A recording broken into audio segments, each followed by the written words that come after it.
নমস্কার বন্ধুরা, কেমন আছেন সবাই? অনেক দিন পর এই চ্যানেলে একটা ভিডিও আসবে।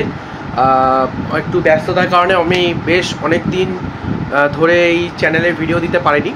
তো ফাইনালি আজকে একটা নতুন ভিডিও নিয়ে আসতে চলেছি একটা সুন্দর টপিকের ওপর।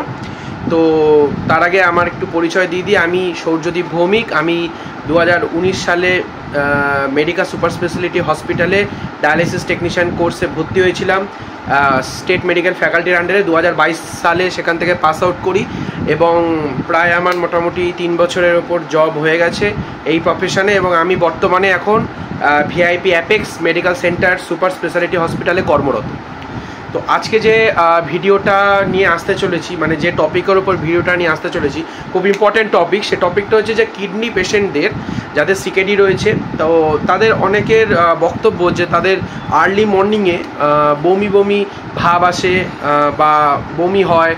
যখন সকালবেলা ব্রাশ করতে যায় তখন বমি বমি একটা ভাব আসে বা অনেক ক্ষেত্রে বমিও হয়। প্রতিদিনই প্রায় হতে যায়, এরকম দেখা গেছে, এরকম হয়। এবং তাদের খিদের ইচ্ছাটাও প্রায় চলে গেছে। অনেক পেশেন্টরা বলেন, আমার কাছে অনেকে বলে যে তাদের খিদে হতে চায় না ঠিকঠাক, খাওয়ার প্রতি অনীহা জন্মে যায়, মানে পেট ভার হয়ে যায়,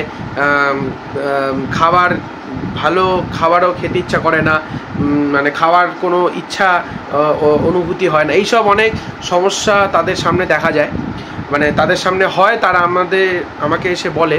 তো আমি ব্যাপারটা নিয়ে রিসার্চ করি। তো আজকে এই টপিকটার উপরই একটা ভিডিও আনতে চলেছি, খুব ইম্পর্টেন্ট টপিক। তো ব্যাপারটা হচ্ছে, প্রথমে আমি আসি হচ্ছে খিদের ব্যাপারটা। তো দেখুন, আমাদের ব্রেনে হাইপোথ্যালামাস বলে একটা গ্ল্যান্ড রয়েছে। তো সেই গ্ল্যান্ডের মধ্যে দুটো রিসেপ্টার রয়েছে, একটা হচ্ছে সিডেসি রিসেপ্টার, একটা হচ্ছে হাঙ্গার রিসেপ্টার। সিডেসি যে রিসেপ্টারটা আছে সেইখানে আমাদের যে খাওয়ার যে ক্রেভিংস, মানে এই যে ভালো কিছু লোভনীয় কিছু খাবার দেখলে আমাদের যে জিভে জল চলে আসে বা মনের ভেতরে একটা আনন্দ হয়, খাবো একটা যে লোভ ব্যাপারটা আসে যে হ্যাঁ এই খাবারটা খাবো, জিভ দিয়ে জল চলে আসে, যে খাওয়ার যে ইচ্ছাটা, মানে যে ক্রেভিংসটা আসে, সেটা কিন্তু এই রিসেপ্টার নিয়ন্ত্রণ করে। হাইপোথ্যালামাস গ্ল্যান্ডের মধ্যে এই দুটো রিসেপ্টার আছে, সিডেসি রিসেপ্টার কিন্তু সেটা নিয়ন্ত্রণ করে। আর একটা রিসেপ্টার আছে যেটা হচ্ছে হাঙ্গার রিসেপ্টার। সেই হাঙ্গার রিসেপ্টারটা কি করছে, সেই রিসেপ্টার কিন্তু আমাদের খিদের ব্যাপারটা, এই যে খিদে পায়, যে খেতে ইচ্ছা করবে এবার খিদে পাচ্ছে, এই ব্যাপারটাকে কন্ট্রোল করে। তো সিকেডি পেশেন্টের ক্ষেত্রে কি হয়, সিকেডি পেশেন্টদের যেহেতু ইউরেমিক টক্সিনস ব্লাডে অনেক বেড়ে যায়, ইউরেমিক টক্সিনস বেড়ে যায় ব্লাডে। তো কিছু ইউরেমিক টক্সিনস রয়েছে যেগুলো সুদূর প্রসারী, মানে আমাদের ব্রেনে ব্লাড ব্রেন ব্যারিয়ার নামে একটা ব্যারিয়ার রয়েছে। সেই ব্যারিয়ারের কাজ কি, সে কি করছে, যে কোনো ক্ষতিকর কোনো অসমল যাতে ব্রেন সেলে না যেতে পারে সেটা সে দেখে বা সেটা নিয়ন্ত্রণ করে বা সেটা সে ঠিক করে রাখে। মানে সেই ব্যারিয়ার টপকে কেউ মানে কোনো অসমল যেতে পারবে না ব্রেনে বা ব্রেন সেলে যেতে পারবে না, যার ফলে ব্রেন সেল ড্যামেজ হতে পারে। সেই ব্যাপারটা ব্লাড ব্রেন ব্যারিয়ার কন্ট্রোল করে। বাট সিকেডি পেশেন্টের ক্ষেত্রে এই ব্লাড ব্রেন ব্যারিয়ারটা অনেক ক্ষেত্রে উইক হয়ে পড়ে, দুর্বল হয়ে পড়ে, বা অনেক জায়গায় ব্যারিয়ারের অনেক জায়গায় ড্যামেজ হয়ে পড়ে। যার ফলে কি হয়, কিছু ইউরেমিক টক্সিনস আছে যারা সুদূর প্রসারী, তারা কিন্তু ব্লাড ব্রেন ব্যারিয়ারটা ক্রস করে ওই যে হাইপোথ্যালামাস গ্ল্যান্ডে প্রবেশ করে এবং ওই যে রিসেপ্টার দুটো রয়েছে যারা এই খিদে আর এই ক্রেভিংস ব্যাপারটা কন্ট্রোল করে, সেখানে গিয়ে সেই রিসেপ্টারের মধ্যে যে ইলেকট্রনের যে কাজকর্ম সেটাকে ডিস্টার্ব করতে শুরু করে, যাকে নিউরোট্রান্সমিটার বলি। মানে ওই গ্ল্যান্ডগুলোতে সে ড্যামেজ করতে শুরু করে, সেই গ্ল্যান্ডকে ঠিকমতো কাজ করতে দেয় না। তার ফলে কি হয়, এই সিকেডি পেশেন্টদের এই খিদে অনীহা, তারপর হচ্ছে খাওয়ার প্রতি অনিচ্ছা, এইগুলো মানে চলে আসে, বা ক্ষুধামান্যতা যেটা বলে। এছাড়াও আরও 2-3টে হরমোন রয়েছে, স্পেশালি দুটো হরমোন যাদের নাম হচ্ছে গ্রেলিন আর লেপটিন। ঠিক আছে, গ্রেলিন আর লেপটিন এই দুটো হরমোনের তারতম্যের কারণেও কিন্তু সিকেডি পেশেন্টদের এই ক্ষুধামান্যতা, খাওয়ার অনীহা, খিদে না পাওয়া, এই ব্যাপারগুলো লক্ষ্য করা যায় স্পেশালি সিকেডি পেশেন্টদের, কারণ ওদেরই এই হরমোনগুলোর তারতম্য লক্ষ্য করা যায়। আচ্ছা, এবার আসি এই ভমিটিং বা এই নসিয়া, মানে বমি ভাব এবং বমি হওয়ার ব্যাপারটা।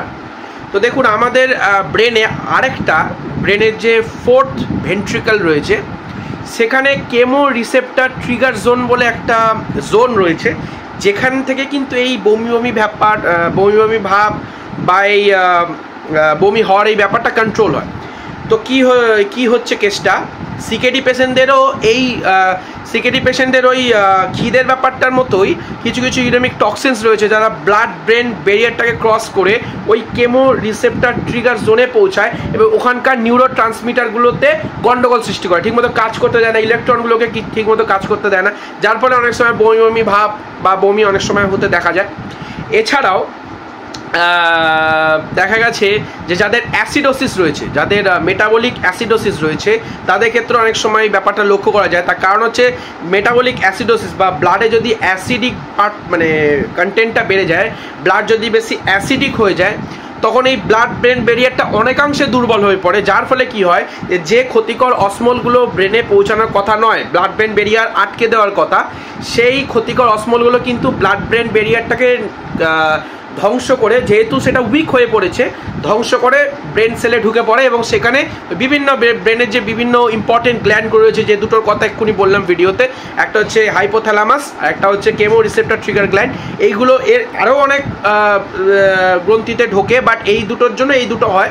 তো এইগুলোতে যে নিউরো ট্রান্সমিটার আছে সেখানে গন্ডগোল করে, সেগুলোকে ঠিকমতো কাজ করতে যায় না, অনেকাংশে ড্যামেজ করে, যার জন্য এই সমস্যাগুলো হয়।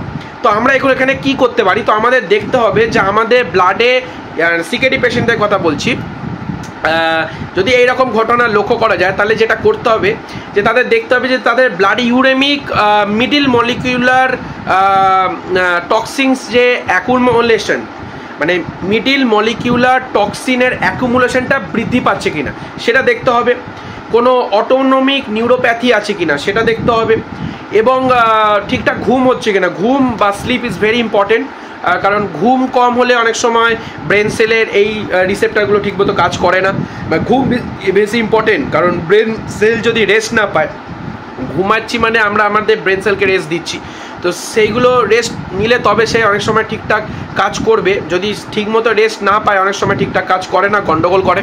তো ঘুমটা ইজ ভেরি ইম্পর্টেন্ট, ঘুমটা ঠিকঠাক হচ্ছে কিনা দেখতে হবে।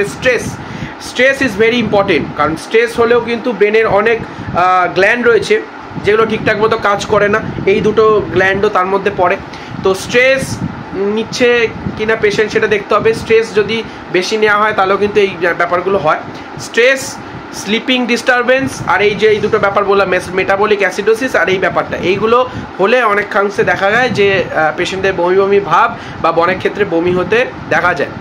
তো আরও একটা ব্যাপার আছে, সেটা হচ্ছে কিছু অটোনমিক ডিসফাংশন, যখন বলেন মেগাস নামের একটা ডিসফাংশন আছে, যার ক্ষেত্রেও কিন্তু মানে যেটা হলেও ওটাও একটা ডিসফাংশন রয়েছে, সেটাও কিন্তু মানে সেটা হলেও বমি বমি ভাব পেশেন্টদের লক্ষ্য করা যায়।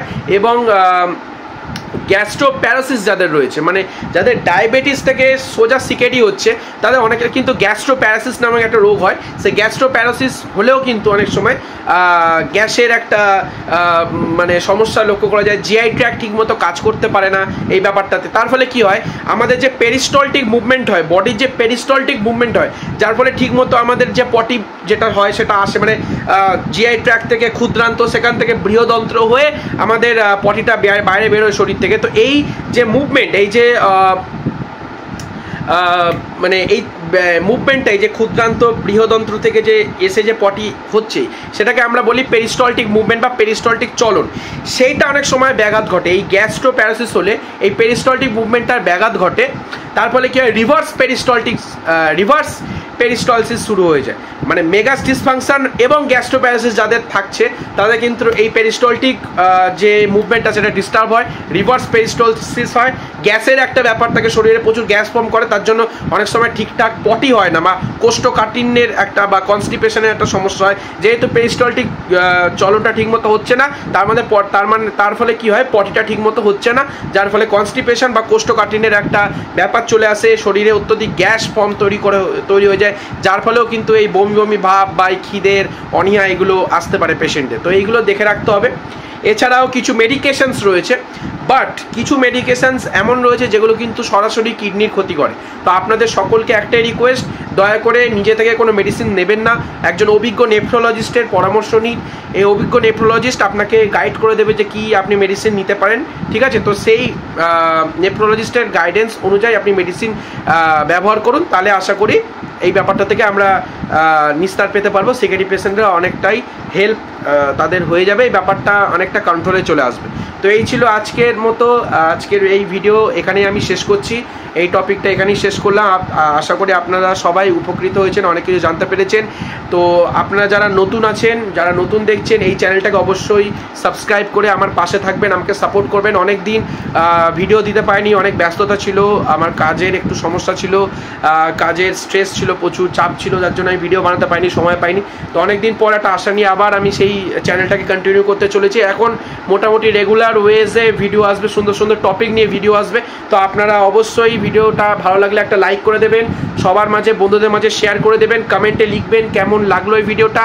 আর আপনারা যদি কিছু জানতে চান সেটাও এই কমেন্টে লিখে দেবেন, কিডনি রিলেটেড বা এইসব রিলেটেড, ডায়ালিসিস রিলেটেড যদি কিছু জানতে চান কমেন্ট বক্সে অবশ্যই আপনার কোয়েশ্চেনটা আপনি পুট করে দেবেন। আমি ডেফিনেটলি চেষ্টা করব সেই বিষয়ে একটা ভিডিও বানিয়ে দেওয়ার। এবং চ্যানেলে নতুন হলে অবশ্যই চ্যানেলটাকে একটা সাবস্ক্রাইব করে বেল নোটিফিকেশন অন করে রাখবে, যাতে আমি যখনই এরকম সুন্দর সুন্দর ভিডিও আপনাদের জন্য আনতে পারি বা যখন আনবো তখন যেন আপনাদের কাছে নোটিফিকেশনটা সবার আগে চলে আসে।